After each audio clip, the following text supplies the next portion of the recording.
It had been a few days since James went to the other railway. The red engine had learnt the truth about how it was not just steam engines that were scrapped, but diesels were also being withdrawn from service for their modern up-to-date counterparts.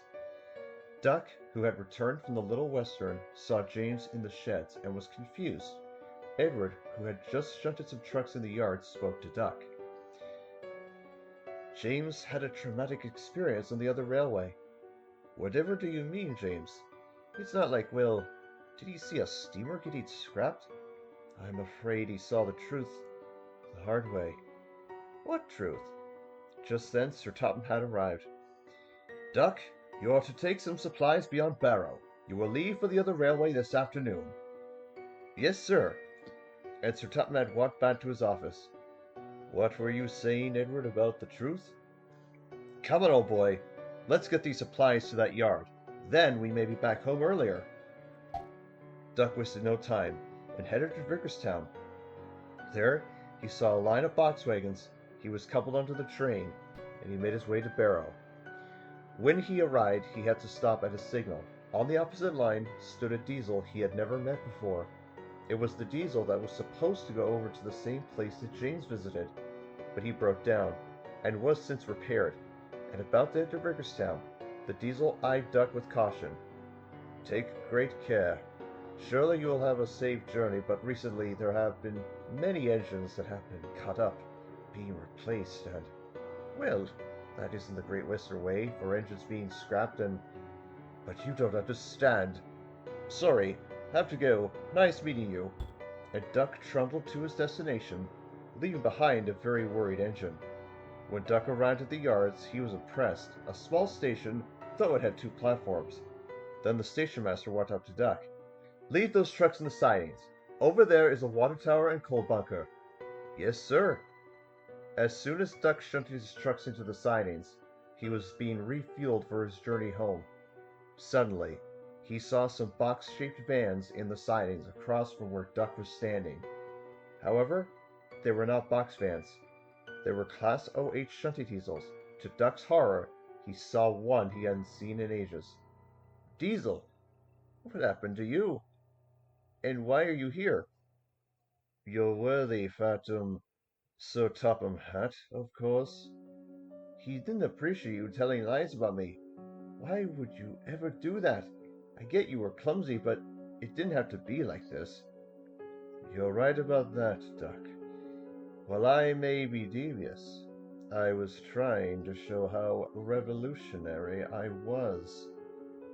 I had my suspicions about you, but now I see that you're well in that siding. Where's your driver? And, well, aren't you the shunter at the station now? Look, Duck, if we were shunting, we would not be in the condition you see before us. We're all waiting our fates to be sealed by the cutter's torch. The ridiculous diesels are only meant to scrap steam engines. Well, we share the same principles as you steamers. The yard was silent for a few seconds, and then Duck started to laugh. Ridiculous diesel. Why would diesels get scrapped? It's not like...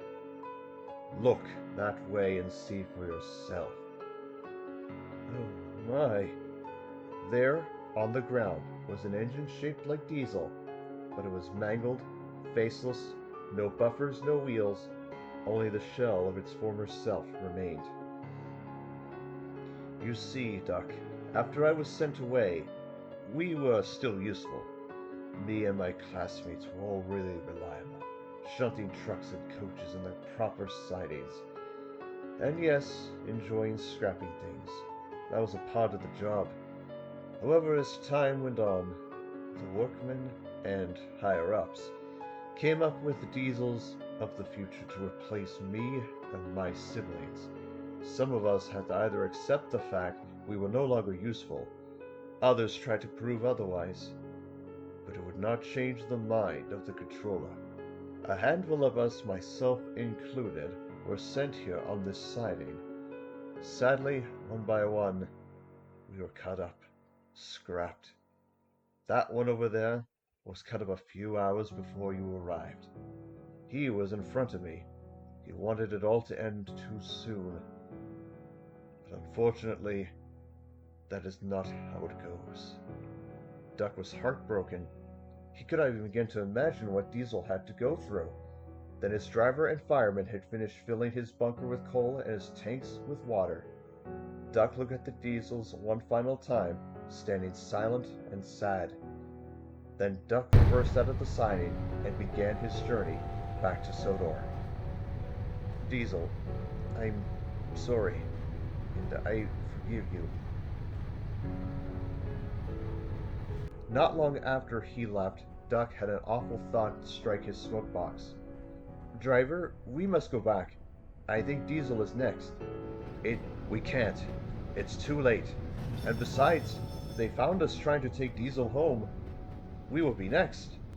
Duck had to agree, as he trundled sadly back to the sheds. The journey was uneventful as he passed Barrow. The Diesel that Duck met earlier saw and said to himself, "Now you know." The sun was beginning to set when Duck arrived at the sheds.